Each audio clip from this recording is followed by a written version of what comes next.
Bulginaka, do you know that cybercrime is becoming a growing problem in Fiji? Cybercrime is defined as a crime in which a computer is the object of the crime, such as hacking and spam. Cybercrime is also cyberbullying and using fake profiles to cause panic and spreading false news. If you're involved in this or know anyone who's committing these crimes, report them immediately.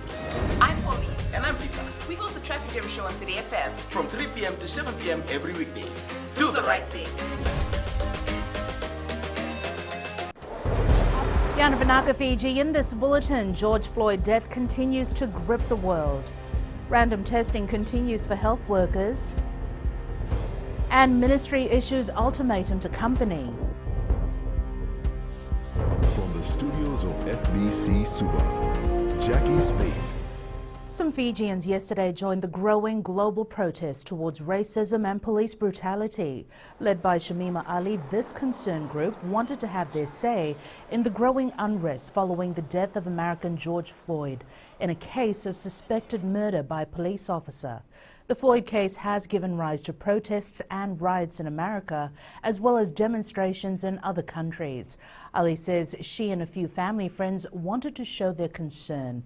However, shortly after laying the flowers in front of the U.S. Embassy in Tamavua, it's understood police removed them. This was a tribute to him, and so we thought we'll take some flowers and lay it there and stand there for 8 minutes and 46 seconds. The time it took for him to die when the police officer had, him by the throat, literally. And it was a very uncomfortable feeling, so we thought we'll stand there as a symbolism.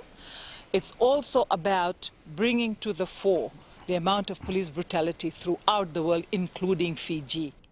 Police spokesperson Ananai Soro confirms the police were at the scene to remind Ali and friends of their crowded numbers in light of the social gathering restrictions in place. It's understood that 18 people took part in the tribute assembly. The Health Ministry continues to conduct random testing on those health workers who are at the front line of COVID-19. Minister Dr. Ifiremi Wanganambete says so far no health personnel has contracted the virus. With only 3 active cases remaining and with no new cases recorded, Dr. Wanganambete says Fiji's global fight against the coronavirus continues. For example, those who may have been looking after COVID-19 patients, those who have been looking after isolation facilities, those in emergency departments. So we're picking randomly. So just, it's your time to test, we're just testing them. And so far, up until now, we haven't found anyone with COVID-19. The Fiji National Provident Fund has announced Phase 2 of COVID-19 withdrawals and assistance. Chief Executive Chauchi Koroi confirms this round of payouts is to assist people who have been laid off or terminated. Edwin Nund reports the fund has already paid out $52 million to over 80,000 members.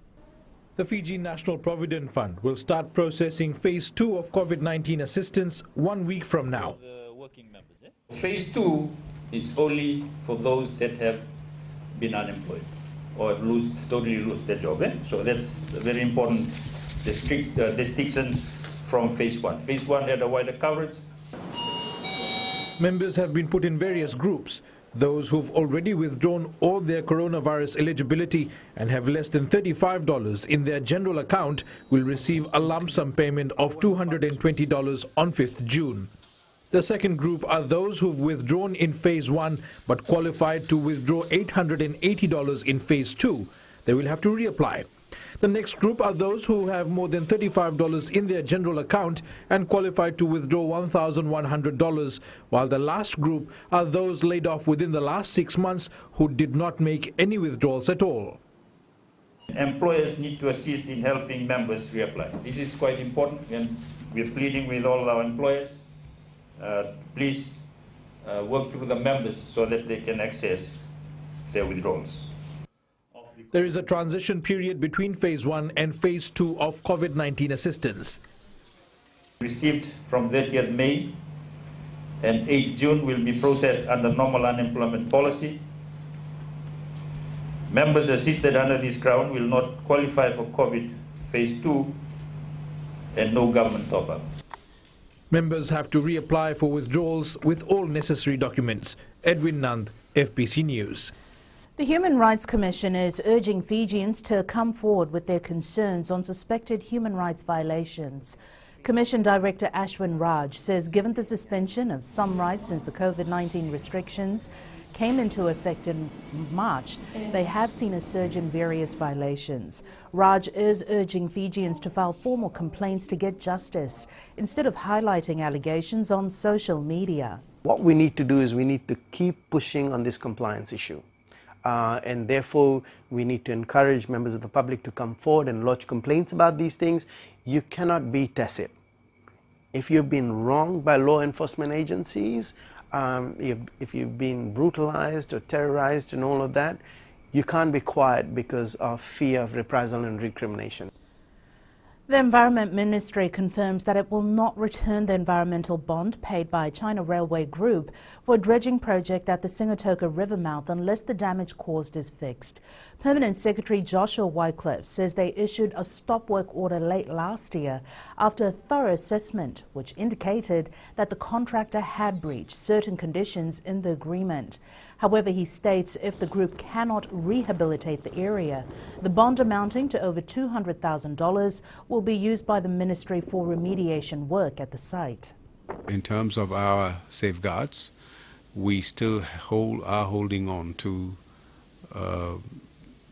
quite a substantial amount of their bond, environmental bond, that they have provided us. We are not yet refunded it, and we will not be refunding. There's also retention money, construction contractors retention fund, that's available with us as well. Many Fijians have lost their jobs due to the impact of COVID-19. However, in the sugar sector, more Fijians might get employed because of the pandemic. Every year, around 70% of mechanical harvester operators usually come from India. But with borders closed due to the deadly virus, locals will be engaged to operate the harvesters. Sugarcane Growers Council Chief Executive Sunil Chaudhry says they are now training potential local operators who have some knowledge about sugarcane harvesters. People who have a bit of knowledge about the machines, people who have some mechanical knowledge.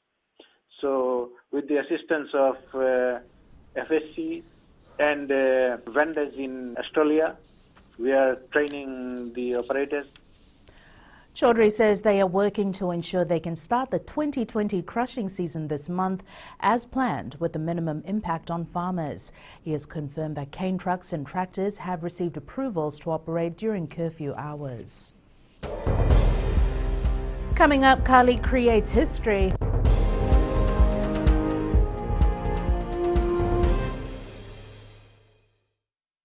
Oira na ngone no de nunu enda be singe ni mataka. Mer susunga da kana loma dina kena be karon. Sakena ngau na mitaro bina no rabak sangai ka wala loma takina ngone. Dalabina oya o meliki. Bulre oya o Samuel Samuli.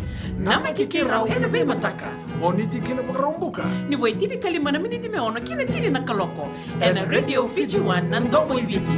Indaw kina na mataka. Dan ramay na singabo.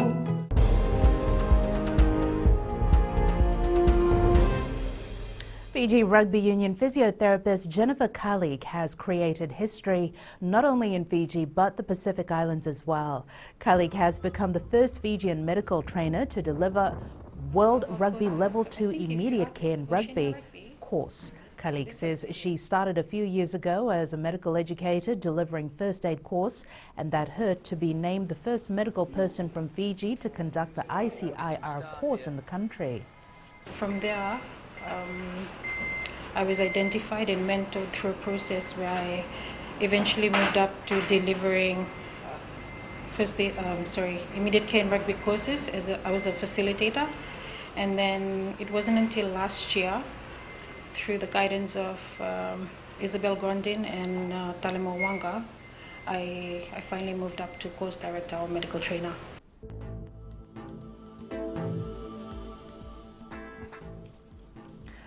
Taking a look at today's weather map, cloudy conditions with occasional showers expected over most places. And that is your FBC Morning News. Join us at 1 p.m. and 7 p.m. for our major bulletin. Remember, in times of crisis, you need factual news that you can trust. Stop believing fake news about the COVID-19 on social media. Fight misinformation by getting only the facts about the coronavirus from verified news sources like FBC's TV, radio and digital media news. www.fbcnews.com.fj, keeping Fijians connected with the truth.